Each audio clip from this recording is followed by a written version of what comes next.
back, everyone, to Into the WHONIVERSE, a dedicated podcast series where we discuss nothing, literally nothing, but Doctor Who. Specifically, when it comes to the minisodes, we are discussing the classic era of Doctor Who. My name's Regan, and I'm joined, once again, by my cave-dwelling co-host. It's Dan. Damn it, I was going to say something as good. Yeah, you were. Hi, you radioactive Thal. Again, I've been called worse in other 70 plus episodes. So the last time we did this sort of thing, we covered the very first serial of classic Doctor Who with An Unearthly Child, which I can now say, even though throughout that entire episode I couldn't actually say the name without stammering, so it's fine for this week, because it's very easy to say The Daleks. Otherwise, according to BBC iPlayer, the first serial of Doctor Who, which is a bit, well, obviously it's a bit false. It's a bit false. It's a little bit false, yeah. So this one was written by Terry Nation, directed by Christopher Barry and Richard Martin, produced by Verity Lambert, and broadcast in 7 bloody parts from the 21st of December 1963 to the 1st of February 1964. Which, when you say that, yeah, it really makes Doctor Who sound really outdated with the idea it's one story from December to February the next year. I don't like that. I don't like that at all, and Dan's looking a bit shell-shocked at the knowledge that it's 7 parts. Yeah, I kind of forgot that it was 7 parts, in honesty. I hadn't. Yeah, I mean, some parts I'm more memorable of, some are just... well, they're parts. Yeah, I mean... probably the best way to put it. As you can probably tell from the subtle jabs at the pacing of this so far, you can tell we're not that big on this one, although it's going to be interesting when we discuss the next serial, because that one's going to be a little bit more polarising. So in terms of the plot of this one, this is where the TARDIS team land on the radioactive remains of Skaro amidst a brutal war between the Daleks and the Thals, and they have to try and make peace between the two races because the Doctor's just too nice like that. He couldn't just bugger off, could he? No, he had to be inquisitive. He had to do the kind thing and just try to make a peace He had to truce, do the kind thing. He had to do the kind thing. He couldn't just let them get on and kill each other and potentially blow up an already very radioactive wasteland. Well, exactly. This is every bad thing that happens in this episode prior to before they actually rock up is absolutely the Doctor's fault every single time. So this is probably considered the most important episode of Doctor Who, at least of the first 3 serials. And I know we're gonna posit the question later on, but I'm gonna open it up with whether or not this story actually holds up now. I'm not going to say not really, to be honest. I'm more mixed on this one, even compared to An Unearthly Child, to be honest. I kind of waver between which one I actually prefer. I don't know about you. Well, I've only seen it, like, the whole entire serial twice. First time watching it, and then, obviously, rewatching. When rewatching it, I don't think it holds up as well, but I think that more or less comes down to the fact of that it's 7 bloody parts long. Yeah. I mean, it's like we said in like the first minisode we did on An Unearthly Child. Like, this was a relatively new thing, but 7 episodes over the course of however many weeks leading up to February, that is just choring. Like, I can't imagine the heartache enough. Like, when you just sat down watching it and you get an episode where it's just people going through a cave, and then you've got to wait till next week to find out if they actually get out the cave or they just go into another cave. Mm-hmm. Yeah, I think the pacing is probably the worst thing that's in this, because it absolutely... Oh, for sure. I mean, it's funny to say, oh, it can absolutely be trimmed down. It was, and we'll talk about that a bit later on. Yeah, thankfully it was. And... it's very 1960s. I mean, I mentioned this when it came to An Unearthly Child, in case that I sort of alluded to it. Well, it's like a thing of its time. Yeah. This is like the second Doctor Who episode they ever done, so... Yeah, and then you just see the costumes for the Thals, and you're like, someone has clearly been watching 1 million years BC about 17 times in the last 5 minutes while making costumes. Like, Raquel Welch? Yeah, can you make everyone look like her? Grand idea, Barry. Grand idea. It's not great, to be honest. It kind of looks funny. That being said, the Daleks look absolutely terrific. We'll talk about that a bit later on. Especially in colour. So in terms of we've still got the same TARDIS theme from before, and everyone very much just fits into the same sort of roles that we alluded to last time. The Doctor's quite mischievous and clever. Susan's a big fan of screaming. Ian is just just a bit. Yeah, Ian is the blubbering idiot. And Barbara is the most human in that she acts like a human. Well done, Barbara. Barbara is actually a human being. Funnily enough, yeah. Again, it's a bit unfair to judge who's the strongest, considering they are the exact same people between stories. Yeah. But I think the Doctor starts to feel a little bit more like the version that we're used to in the modern era.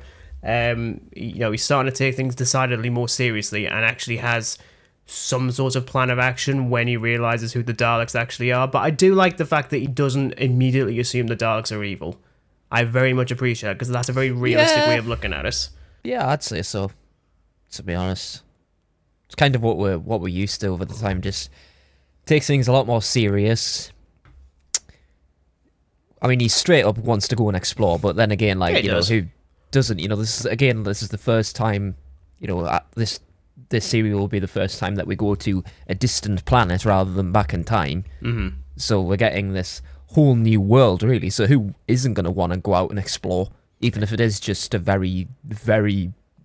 it's a wasteland, really, but Excuse me, Dan, it's just Studio 4 at the BBC. That is just what it normally looks like. They literally had no set... Yeah, there's no set dress, and it's literally just the studio with a couple of fake trees. It just looks like that all the time.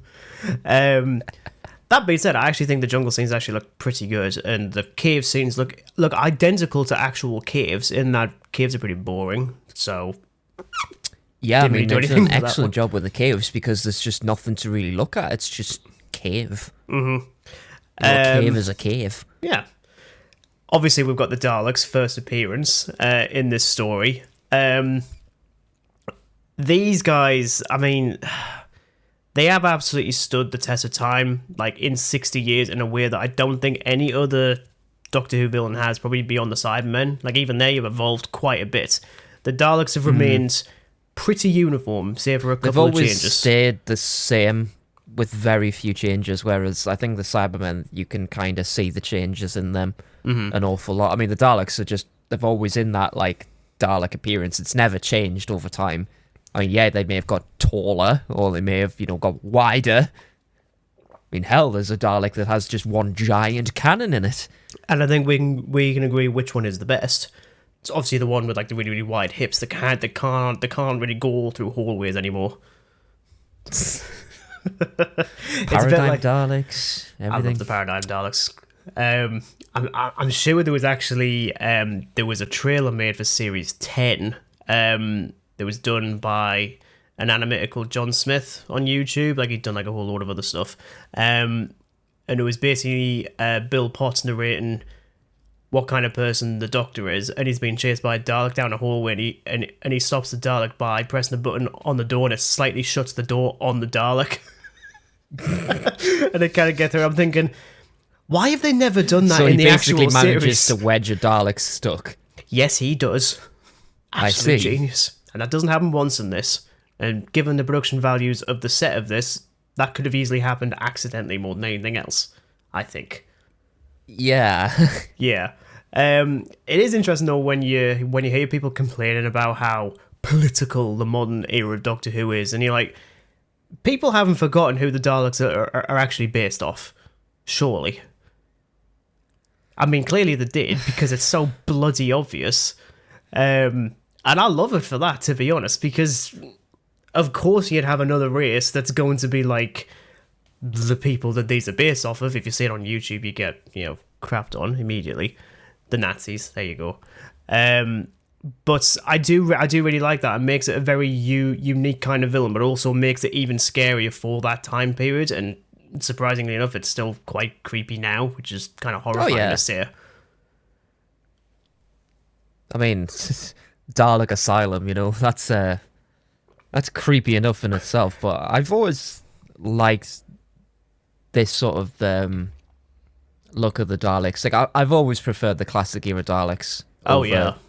The newer ones. I mean, particularly, when we got to like the Ninth Doctor, and then we got that particularly apparel of Dalek, and I mean that Dalek friggin' appearance is. I'm pretty sure it's even in Whittaker's era. To be honest, it's just like they've never ever changed it. Yeah, so I've always liked the classic era because at least you're changing up the design just a little bit, because my god, I'm sick of seeing gold Daleks. Yeah, because they're not golden. They're not golden at all. They're absolute gits. Yeah. Although I do like silver and blue Daleks. I don't know what it is, but especially when you got to see them in colour later on in appearances in like An Adventure in Space and Time, the pop up in colour in the beginning of Series 9 as well, and they just look perfect. It's just a great look they for pop them. Up in that Capaldi episode, with I had that one. Davros and stuff like that. Yeah, like because they're all just in a room and there's like several of them going back and forth. Yeah, it's just any of the props that haven't like withered away and died. They just all happen to be basically in like that like one room having like a Dalek meeting. It's like, hi, we need a silver and blue Dalek. Would you possibly have one? Who is going to be the caterer? I mean, they look very odd compared to like all the other Daleks in the room, but they look surprisingly out of place. Yeah, exactly. But I still really like them. I think they are really good. Even the voices are still really cool. I mean, obviously, I think the Nicholas Briggs take on it is just a little bit more menacing, but hearing that original voice done by Peter Hawkins and David Graham is just great. It still works even by today's standards, which is something I can't say for a lot of the previous serial. This one still works pretty much in terms of especially from like a technical perspective. The Thals, however, yeah. Well, I don't care for them, in honesty. Like, there's no particular Thal character that I'm absolutely like, oh yeah, I can really root for you. I don't really. They're just sort of there to help the Doctor. That's about it.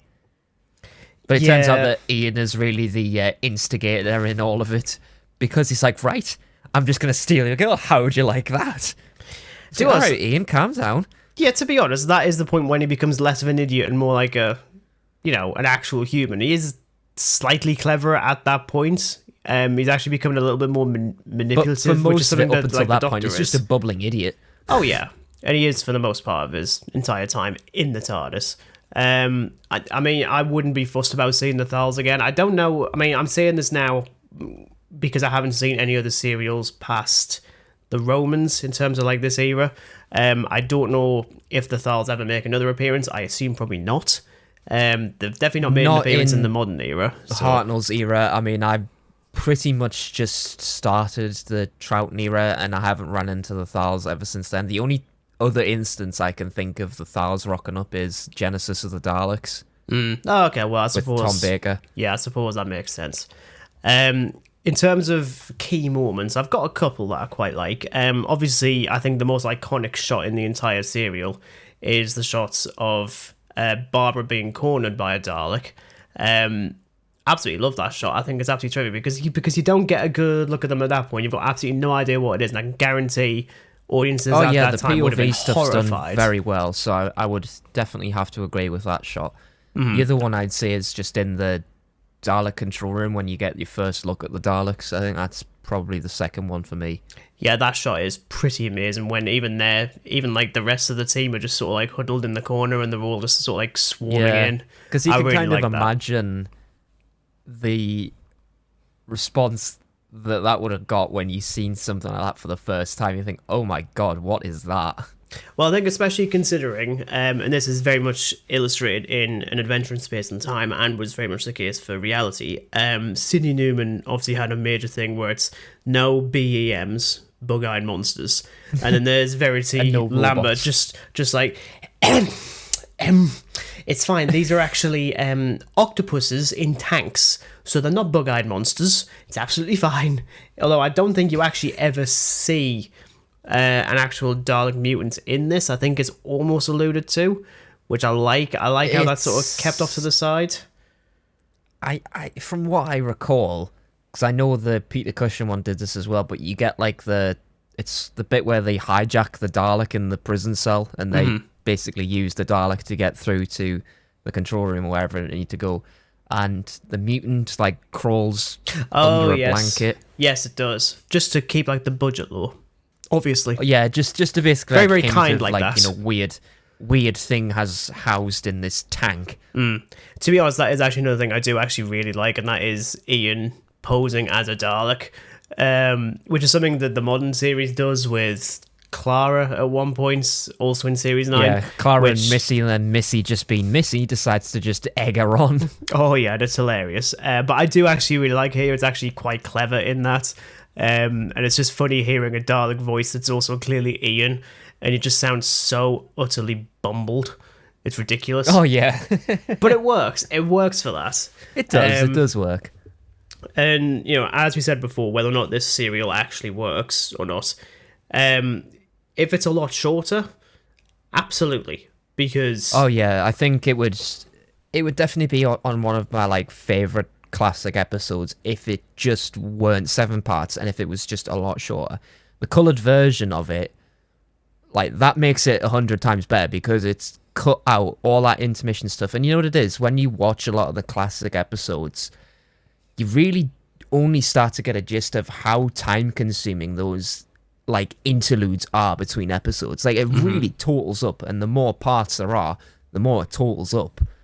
So without all those intermissions and things on just pointless parts of episodes, cave dwelling. Yeah, I was going to say, this one has a major issue with just walking around dark, dingy caves for 50 minutes. Like, honestly, rewatching that particular serial, I honestly skipped it because nothing happens at all. Like, there's no adventure whatsoever. The only interesting thing that happens is, like, a couple of Thals get killed by their own stupidity. It's like, oh, I'm going to get some water from the very dangerous swamp where there might not be a monster. And that's exactly how we sound. We are the Thals. I think, oh, I'm going to just not bother jumping across the cave. Oh, no, I'm dead. No, what could possibly go wrong? It's no wonder the Daleks are winning at this point. Oh, well, more you don't like see they them trying to get water to from win. a monster-infested swamp. You don't see them trying to just jump over a very narrow cliff. As funny that sounds as hilarious, that. actually. Yeah, actually, I'm thinking it would be something out of like an old Bond film. I don't know which one it is, but I think it's a Roger Moore one when he does the whole corkscrew thing with the card, just like swap it out with the Dalek and just keep the sound effect. Because, I mean, they use, like, a rope to jump across this cliff. Now all I can see is, well, it's like a cave ledge, and there's, like, this one Thal who's just like, I want to go back. I want to go back. I can just see, like, the Dalek with the plunger just grabbing onto the rope and just swinging to the other side. I mean, it wouldn't look too out of place in a Fast and Furious film, so I think it would work absolutely fine. No, absolutely fine. But now that part, I think, just get rid of it. Because it's not interesting at all. Well, I mean, it's funny that you mentioned that. He came for Daleks. He didn't really come for cave-dwelling Thals attempting to get to the Dalek city. Yeah, I think that's clearly something that Russell T Davies had even picked up on, because it was only like a couple of weeks before it even was broadcast that it was announced that a 75 minutes edited colorized version of the Daleks was going to be debuting on the BBC on the 23rd of November. I can still guarantee somewhere in the BBC archives there is a colorized version of An Unearthly Child, because they were clearly going to do that for the 23rd. Everything fell through. Yeah, so like, you got to right, think we'll do the Daleks instead. I wonder if they're going to be colorizing a lot more of the classical stuff now. Well, I'll say this now because I have seen this version. I know you've seen clips. This is a lot better than the original version. Even colorized, it looks actually kind of beautiful. It looks really, really nice. Daleks, of course, look terrific. Doesn't Fantastic. look yeah, I mean, it doesn't look nearly as vivid and bombastic as the Peter Cushing version. Like, that'll just beat everything because it's just made of colour. Oh, those Daleks are just I beautiful. love them so much. They're so nice. Even though they look as if they're on rafts, but, you know. It's because they are. Yeah. But I do really like the look of this special. Well, special, you know. So obviously with it being 75 minutes instead of, I think, 175 minutes, I think is the original version of this. Yeah, it's quite a significant difference, isn't it? Yeah, and it does cut out pretty much all of the cave stuff, save for like a few little bits where they kind of need to have something in. That being said, now the pacing is not slow. It's actually, I could just be nitpicking. I think it's a bit too rapid now, because suddenly there are characters just popping up in different locations after every single shot because they've cut out everything else. It's a bit weird. That's the worry of it, isn't it? I mean, it's good that they didn't totally scrap all the cave stuff, because if it did, it'd be like, oh, the Thals are now at the city. How did they get there? Yeah, exactly. Like, have the odd bit. I mean, like, the most interesting part of it is probably just when, you know, the Thals start quarrelling with each other to get to the city. That's probably all you really need. And they do keep that. And it's funny that you do mention if they're going to colorize anymore. It does actually end with essentially, and the story continues, and it just has a flurry of clips from the rest of the First Doctor's era in color. So you do actually see a Mondasian Cyberman in color, and it looks weird. It looks weird. I don't like it because I'm not used to seeing them in color outside of World Enough in Time, where it looks hauntingly beautiful. But even stuff like you see, I think there's a brief shot of Marco Polo somewhere, but I think it's just an image because there's no actual footage. But I do believe they are going to do that. I don't think it's going to be in like, okay, the next one we're going to do is like the Edge of Destruction, because it's probably just going to be random at this point, much like how they do the animated reconstructions. It's just, which one shall we pick out of a hat for this month? The Underwater Menace, right, we'll do that one. I think it's just going to be entirely random, but I'm absolutely for that, because I think initially I didn't like the idea, because I thought I don't want them to tamper with it, because it sounds more like George Lucas again, and we've already had our fill with George Lucas tampering with Star Wars. But I think in the case with Classic Who, I think it's actually justified, because unfortunately modern audiences probably won't watch black and white 150-minute Doctor Who serials. They'd rather watch... Yeah, I think that's probably why, because, you know, modern times call for modern solutions, don't they? But like, even I struggle to watch some of the Classic Who. I mean, The Chase is definitely another one that I think suffers with pacing. Definitely. Because it just, much like the title, it just chases on. But I think as well, what does work with this is the fact that this isn't replacing the original version. You can literally watch both the original version of the Daleks and this one, and it's absolutely fine. They've done that. Like, you've got the coloured version and you've got the original version, so it's not like they've made this to just totally outdo the original. Say, oh, you should just watch this one. Like, no, it's both are there. Yeah, and if I'm going to pick a version I'm going to watch again in the future, it is probably going to be the colorized one, just purely for the sake of... Yeah, just for the sake of pacing-wise, and because it's in colour. And I think we've always been a bit curious to see, you know, what this was like in colour anyway, so I think it's quite interesting, because I mean, from what I've seen, it does look absolutely stunning, like, colour-wise. It is the Daleks really, really in colour, pretty. the Doctor, everybody in colour, and, you know, the whole set's in colour as well. The TARDIS looks really pretty in colour. I wasn't expecting it to be so blue. Yeah, it's all of a sudden it makes An Adventure in Space and Time, weirdly enough, look really outdated. Even though it's based on the original version. It's like, actually, according to this, the floor was a vivid blue, not like a minty green. Howie, BBC, you made both shows. But yeah, I think that covers our thoughts on the Daleks. So thank you very much for listening. I do hope you enjoyed it. If you check in the description below, we'll have a playlist for both the classic era and the revived era, which is fairly extensive. Just pre-warning, it is pretty extensive, but there's no pretty, we have covered everything from, well, the Ninth Doctor right up until Jodie Whittaker's era, so you've got quite a lot to listen to if you fancy it. You know what, maybe I should re-edit the Series 13 one into like a 75-minute blockbuster, maybe with like a bit of animation thrown in, because why the hell... Well, I've got a feeling it would probably be under like 70-odd minutes, because let's face it, there's probably like 2 or 3 episodes out of that entire era that are good. 2. Never mind. Which one? But yes, you can check out all those, and we'll be back very soon with a review of The Edge of Destruction. So you can look forward to that one. Thank you very much for listening, and we'll see you then. And until then, it's goodbye from Dan. Goodbye. And it's goodbye from me. Goodbye.